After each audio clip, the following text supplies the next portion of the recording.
കർത്താവ് നിങ്ങളോട് കൂടെ. അങ്ങേ ആത്മാവോടും കൂടെ. ലൂക്കായുടെ വിശുദ്ധ സുവിശേഷത്തിനുള്ള വായന. കർത്താവേ, അങ്ങേക്ക് മഹത്വം. അക്കാലത്ത് യേശു ശിഷ്യന്മാരോട് അരുൾ ചെയ്തു, നിങ്ങളുടെ പിതാവ് കരുണയുള്ളവനായിരിക്കുന്നത് പോലെ നിങ്ങളും കരുണയുള്ളവരായിരിക്കുവിൻ. നിങ്ങൾ വിധിക്കരുത്, നിങ്ങളും വിധിക്കപ്പെടുകയില്ല. കുറ്റാരോപണം നടത്തരുത്, നിങ്ങളുടെ മേലും കുറ്റം ആരോപിക്കപ്പെടുകയില്ല. ക്ഷമിക്കുവിൻ, നിങ്ങളോടും ക്ഷമിക്കപ്പെടും. കൊടുക്കുവിൻ, നിങ്ങൾക്കും കിട്ടും. അമർത്തിക്കുലുക്കി നിറച്ചളന്ന് അവ നിങ്ങളുടെ മടിയിൽ ഇട്ടുതരും. നിങ്ങൾ അളക്കുന്ന അളവ് കൊണ്ട് തന്നെ നിങ്ങൾക്കും അളന്നു കിട്ടും. കർത്താവിൻ്റെ സുവിശേഷം. ക്രിസ്തുവേ, അങ്ങേക്ക് സ്തുതി.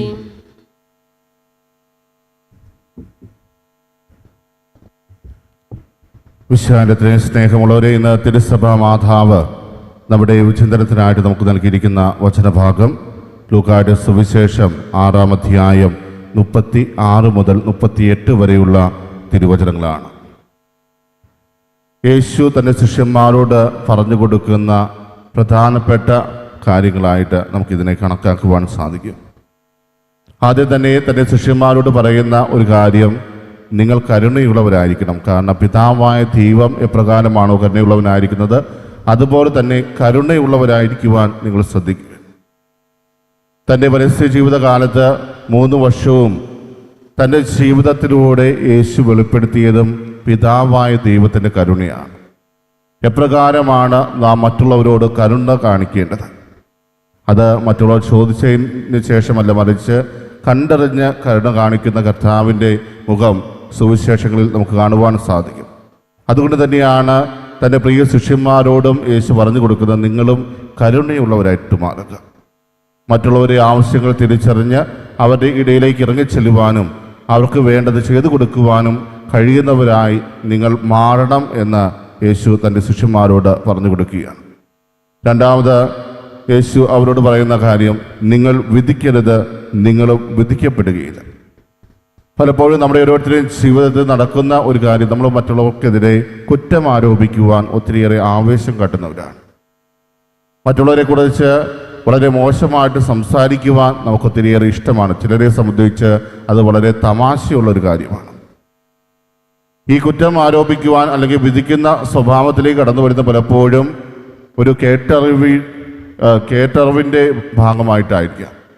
ഒരു വ്യക്തിയെക്കുറിച്ച് ആരെങ്കിലും എന്തെങ്കിലും പറഞ്ഞു, അതിൻ്റെ പുറകിലുള്ള സത്യാവസ്ഥ പലപ്പോഴും മനസ്സിലാക്കാതെ ആരോ പറഞ്ഞ കേട്ടറിവിൻ്റെ വെളിച്ചത്തിൽ നമ്മളും ആ വ്യക്തിയെ വിധിക്കുവാൻ തുടങ്ങും. പല മുൻവിധികളുടെയും കാരണം അതാണ്. നമ്മൾ ഒരു സ്ഥലത്തേക്ക് പോകുമ്പോൾ അല്ലെങ്കിൽ ചില സ്ഥലത്ത് ജോലിക്കൊക്കെയായിട്ട് പോകുമ്പോൾ നമ്മൾ ആദ്യം അന്വേഷിക്കുക അവിടെയുള്ള ആളുകളുടെ സ്വഭാവത്തെക്കുറിച്ചാണ്. എങ്ങനെയുള്ള ആളുകളാണ്. ഇപ്പോൾ സ്കൂളിൽ പഠിക്കാൻ പോകുമ്പോൾ അല്ലെങ്കിൽ കോളേജിൽ പോകുമ്പോൾ കൂടെയുള്ള കുട്ടികൾ എങ്ങനെയുള്ളതാണ്. അപ്പോൾ ആരെങ്കിലും പറയും, സീനിയേഴ്സ് അല്ലെങ്കിൽ അവിടെയുള്ള ആളുകൾ ആരെങ്കിലും പറയും, അവനെ വിശ്വസിക്കരുത് അല്ലെങ്കിൽ അവളെ വിശ്വസിക്കരുത്, അവൾ ഇങ്ങനെയുള്ളതാണ്. അങ്ങനെ പല രീതിയിലും ആളുകൾ അഭിപ്രായങ്ങൾ പറയാൻ തുടങ്ങും. അങ്ങനെ കേൾക്കുന്ന അഭിപ്രായങ്ങൾ പലരും സ്വന്തമായി ഏറ്റെടുക്കുകയും പിന്നെ ആ ഒരു മുൻവിധിയോടുകൂടിയാണ് മറ്റുള്ളവരെ നമ്മൾ നോക്കിക്കാണുകയും ചെയ്യുക. അങ്ങനെ ഓരോ മുൻവിധിയോടുകൂടെയും മറ്റുള്ളവരെ നോക്കിക്കാണുന്ന വേളയിൽ നമ്മൾ അവരെക്കുറിച്ച് മോശമായി സംസാരിക്കുകയും അവരുടെ കുറ്റങ്ങൾ കണ്ടെത്തുകയും ചെയ്യുമ്പോൾ നമ്മൾ മറന്നു പോകുന്ന ഒരു കാര്യം, ഇതെല്ലാം കേൾക്കുന്ന അല്ലെങ്കിൽ അനുഭവിക്കുന്ന ആ വ്യക്തിയുടെ മാനസികാവസ്ഥ എന്തായിരിക്കും. ഞാൻ ഈ പറയുന്ന കാര്യങ്ങൾ ഒരുപക്ഷെ ആ വ്യക്തി മനസ്സിൽ പോലും ചിന്തിക്കാത്ത കാര്യങ്ങളായിരിക്കും നമ്മൾ പറഞ്ഞുണ്ടാക്കുന്നത്.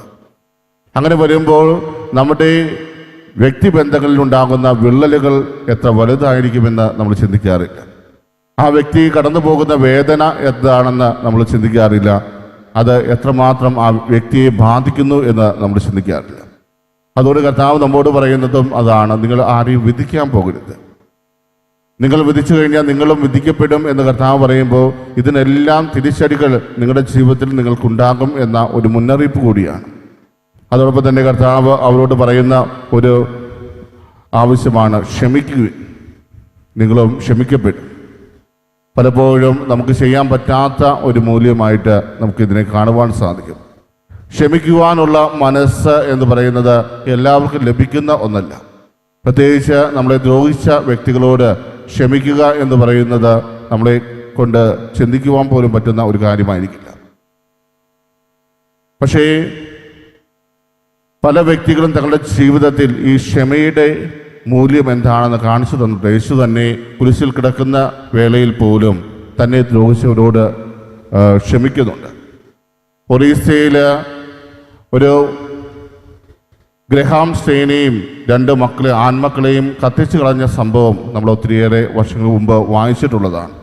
കുഷ്ഠരോഗികളുടെ ഇടയിൽ പോയി ശുശ്രൂഷ ചെയ്ത് മടങ്ങുന്ന വേളയിൽ ക്ഷീണം തോന്നിയപ്പോൾ ഒരു റോഡരികിലേക്ക് ജീപ്പ് ഒതുക്കി കിടന്നുറങ്ങിയിരുന്ന ഗ്രഹാം സ്റ്റെയിനെയും 2 ആൺമക്കളെയും ഫിലിപ്പും തിമോത്തി എന്ന് പറഞ്ഞ 2 ആൺമക്കളെയും ജീപ്പിൽ കത്തിച്ച് കൊല്ലുമ്പോൾ പ്രിയമുള്ളവരെ, ഗ്രഹാം സ്റ്റെയിൻ്റെ ഭാര്യ പറയുന്നു, എനിക്ക് ഒത്തിരിയേറെ വേദനയുണ്ട്, പക്ഷേ അത് ചെയ്ത വ്യക്തികളോട് ഞാൻ ക്ഷമിക്കുന്നു എന്നാണ്.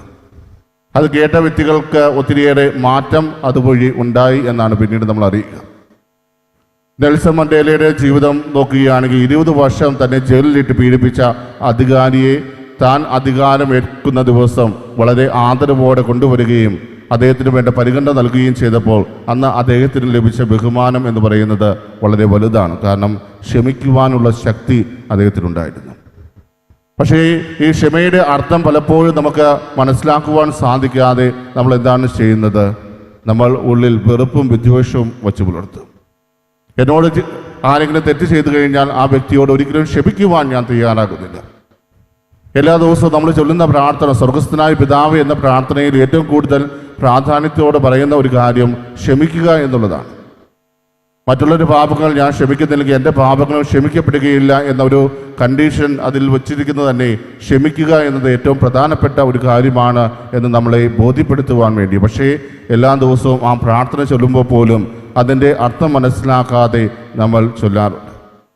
സ്കോട്ടിഷ് കവിയും നോവലിസ്റ്റുമായ റോബർട്ട് ലൂയിസിനെ കുറിച്ച് ഉള്ള ഒരു കഥ ഇപ്രകാരമാണ്. അദ്ദേഹം സന്ധ്യാപ്രാർത്ഥനയിൽ ഇരിക്കുന്ന വേളയിൽ സ്വർഗസ്ഥനായ പിതാവേ എന്ന പ്രാർത്ഥന വന്നപ്പോൾ എഴുന്നേറ്റ് പോയി. അദ്ദേഹത്തിൻ്റെ ഭാര്യ വിചാരിച്ചു എന്തെങ്കിലും അസുഖം ഉണ്ടായതുകൊണ്ട് എഴുന്നേറ്റ് പോയതായിരിക്കും. എന്താണെന്ന് അന്വേഷിക്കുവാൻ വേണ്ടി അദ്ദേഹത്തിൻ്റെ പുറകെ ചെല്ലുമ്പോൾ അദ്ദേഹം പറഞ്ഞു, ഇന്ന് എനിക്ക് ഈ പ്രാർത്ഥന ചൊല്ലുവാനുള്ള അർഹതയില്ല. കാരണം എൻ്റെ കൂടെ ഉണ്ടായിരുന്ന ഒരു വ്യക്തിയോട് എനിക്ക് ഒട്ടും ക്ഷമിക്കുവാൻ പറ്റുന്നില്ല. പിന്നെ ഞാൻ എങ്ങനെയാണ് ഈ സ്വർഗസ്ഥനായ പിതാവേ എന്ന പ്രാർത്ഥന ചൊല്ലുക? അതുകൊണ്ടാണ് ഞാൻ എഴുന്നേറ്റ് പോകുന്നത് എന്ന് ആ വ്യക്തി പറയുമ്പോൾ, പ്രിയമുള്ളവരെ, ആ പ്രാർത്ഥനയുടെ അർത്ഥം മനസ്സിലാക്കിയത് കൊണ്ടാണ് അദ്ദേഹത്തിന് അത് പറയുവാൻ സാധിച്ചത്.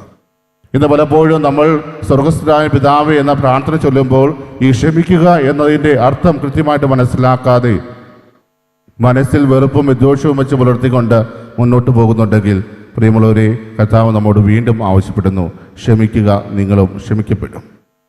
അതുപോലെ തന്നെ മറ്റുള്ളവർക്ക് കൊടുക്കുന്ന വ്യക്തികളായിട്ട് നമ്മൾ മാറുക. ചില വ്യക്തികളെ സംബന്ധിച്ച് അവർ ഒത്തിരിയേറെ സ്വരുക്കൂട്ടി വയ്ക്കും, പക്ഷേ അവസാനം ആർക്കും ഉപകാരപ്പെടാതെ നഷ്ടപ്പെട്ടു പോകുന്ന കാഴ്ചകളും നമ്മൾ കാണുന്നുണ്ട്. അതേസമയം കൊടുക്കുന്ന ജീവിതത്തിൽ അവർ അനുഭവിക്കുന്ന ആനന്ദം എന്ന് പറയുന്നത് വളരെ വലുതായ ഒരു കാര്യമാണ്. അതുകൊണ്ട് ഈ നോമ്പുകാലം കർത്താവ് ഇന്നത്തെ സുവിശേഷത്തിലൂടെ നമ്മോട് പറയുന്നത് എന്താണ്? കരുണയുള്ളവനായിരിക്കുക, ആരെയും വിധിക്കാതിരിക്കുക, കുറ്റം ആരോപിക്കുന്ന വ്യക്തിയാകാതിരിക്കുക, എല്ലാവരോടും ക്ഷമിക്കുന്ന ഒരു വ്യക്തിയായിട്ട് മാറുക. അതേസമയം മറ്റുള്ളവരുമായി പങ്കുവയ്ക്കുന്ന ഒരു വ്യക്തിയായി തീരുക. ആ സന്ദേശം ഉൾക്കൊണ്ടുകൊണ്ട് കർത്താവ് ഈ മേഖലയിൽ നമ്മളെ സഹായിക്കുന്നതിന് വേണ്ടിയും നിരന്തരം കർത്താവിൻ്റെ ദാസരായി തീർന്നുകൊണ്ട് കർത്താവിൻ്റെ മുഖമായിട്ട് മാറുവാൻ നമുക്ക് ഈ നോമ്പുകാലത്ത് പരിശ്രമിക്കാം. സർവശക്തനായ ദൈവം നമ്മെ ഓരോരുത്തരെയും സമൃദ്ധമായിട്ട് അനുഗ്രഹിക്കട്ടെ. ആമേൻ.